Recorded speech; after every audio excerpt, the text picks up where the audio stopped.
ব্যক্তিগত মার্কা ওনার মার্কা হইতেই পারে, সেটা বিএনপির মার্কা নয়। বিএনপির মার্কা আপনারা একটা জিনিস মনে রাখবেন, জনাব তারেক রহমান যখন যাকে প্রতীক দিয়েছেন, বেগম খালেদা জিয়া উনি মৃত্যুবরণ করার আগে যাকে প্রতীক দিয়েছেন, এই প্রতীক যাকে দেওয়া হয়েছে ওনার নাম কি? লায়ন হারুন সাহেব। তাহলে যখন ওনার কাছে যখন তারেক রহমান মার্কাটা দিয়েছেন, তাহলে আমরা আমাদের যিনি লিডার যার হাতে মার্কা দিয়েছে আমরা তারই প্রতিনিধিত্ব করব, আমরা তার পক্ষে কাজ করব নাকি? আর আমাদের এই ছোট ভাই ফারুক খান দুইটি কার্ড দেখিয়েছে, একটা হলো কি কৃষক কার্ড, একটা হলো ফ্যামিলি কার্ড। অনেক দলের লোকেরা বলে এটা বাস্তবায়ন সম্ভব না। আমি আমার জীবনে দেখেছি যে 10,000 কোটি টাকার বাজেট থেকে আরম্ভ করে এখন প্রায় 5 লক্ষ কোটি টাকার বাজেট ঘোষণা করা হয়। সাংবাদিক ভাইরা এখানে আছেন, এই দিন দেশ এগিয়ে যাচ্ছে না? তাইলে এটা কি যদি আমরা স্বাবলম্বী হতে পারি, এটা করা সম্ভব না অসম্ভব? সম্ভব। কারণ আমাদের বর্তমান যিনি চেয়ারম্যান তারেক রহমান সাহেব অনেক পরিপক্ক কথা বলেন, অনেক বিচার বিশ্লেষণ করে কথা বলেন। এইখানে সাধারণ নেতা কর্মী না, আমি যে একটা কথা বললাম এটা ভুলে যাব আর এটা মন হইলে কোনো অসুবিধা নাই না। উনি দলের নীতি নির্ধারক, উনি যেটা বলেন অবশ্যই ইনশাল্লাহ বাস্তবায়ন হবে, ঠিক কিনা? কাজে উপস্থিত হয়েছি কারণ এখানে মা বোনেরা আছেন, আমার ভাই বন্ধু অনেক বয়োজ্যেষ্ঠ ব্যক্তিরা আছেন। আপনারা সবাই বিএনপির এক একজন নেতা, এক একজন তারেক রহমানের প্রতিনিধি, এক একজন আমাদের মরহুমা খালেদা জিয়ার প্রতিনিধি, এক একজন শহীদ রাষ্ট্রপতি জিয়া রহমানের প্রতিনিধি। আপনাদের কাছে বিএনপির লোকজন কেন বারবার আসবে? আপনারা মাঠে ময়দানে ছড়িয়ে পড়বেন। আপনারা কিসের মায় এসেছেন? আপনারা কিস ভালোবাসেন? ভালোবাসেন।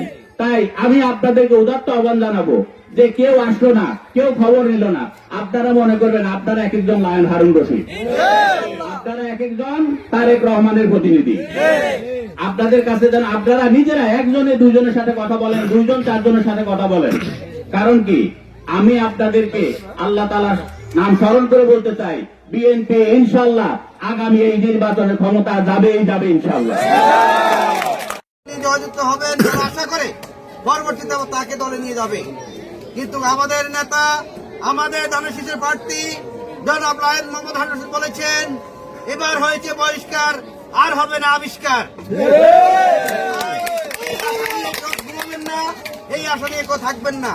কারণ একটা লোক একটা সাপ পালতো, সাপকে প্রতিদিন উনি দুধ খাওয়াইতো, যতবার উনি দুধের বাটি দিত অতবারই সাপটা তাকে সবল দিত। তো পাশের একজন বলে এই সাপকে আপনি দুধ খাবান, সে তো আপনাকে দংশন দেয়। আমার কাজ আমি করতেছি, তার সবক সে পালন করতেছি। আমি আপনাদেরকে বলতেছি, আমি আপনাদের উদারতা আহ্বান করে বলতেছি, আমরা সবাই একত্রিত হয়েছি।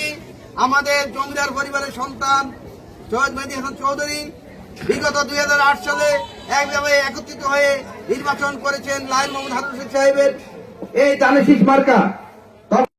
আপনারা সকলেই দল করার কারণে, বিএনপি করার কারণে বিভিন্ন ভাবে নির্যাতিত হয়েছেন। আজকে আপনারা সবাই এই দলকে সুসংগঠিত করার জন্য ধানের শীষে ভোট দিয়ে জয়যুক্ত করবেন এবং প্রত্যেকে আপনাদের মা বাবা, ভাই বোন, চাচি চাচি সবার কাছে গিয়ে ধানের শীষের দাওয়াত দিবেন, লায়ন হারুন রশিদের দাওয়াত দিবেন এবং আপনারা দেশ নায়ক তারেক রহমানের দাওয়াত দিবেন। সবাইকে বলবেন ধানের শীষে ভোট দেওয়ার জন্য। সেটা বাস্তবায়ন করেছে, সেটা হলো উনি বলেছিল যে কৃষি লোন মুকুব করবে, করছিল কিনা? এখানে মুরব্বী বাবা যারা আছেন তারা বলেন, হাত তুলে বলেন তো যে আমাদের নেত্রী, আমাদের মা দেশনেত্রী বেগম খালেদা জিয়া বলেছিল যে কৃষি লোন মুকুব করবে। বিএনপি ক্ষমতা আসার পরে করছে কিনা? করছিল তো ইনশাআল্লাহ। আমাদের নেতা জনাব তারেক রহমান সাহেব বলেছিল 31টা দফা বাস্তবায়ন করবে। তার ভিতরে 2টি দফা কিন্তু আপনাদের হাতে আছে, আপনারা কিন্তু সকলেই জানেন। একটা হলো সেটা হলো যারা কৃষি কাজ করে, যারা কৃষক, তাদের জন্য এরকম একটা এই যে আপনার এই যে কৃষি কার্ড দেখেন, এরকম একটা কৃষি কার্ড সকলের জন্য দেওয়া হবে। আর তো হলো ফ্যামিলি কার্ড যেটাকে বলে, এই যে একজন মায়ের ছবি দেওয়া আছে এখানে। হ্যাঁ, ইনশাআল্লাহ এই এই এটা শুধুমাত্র 2টা, 31টা মাত্র 2টা প্রমাণ দিলাম। ইনশাআল্লাহ আস্তে আস্তে সকল বাস্তবায়ন করতে হবে।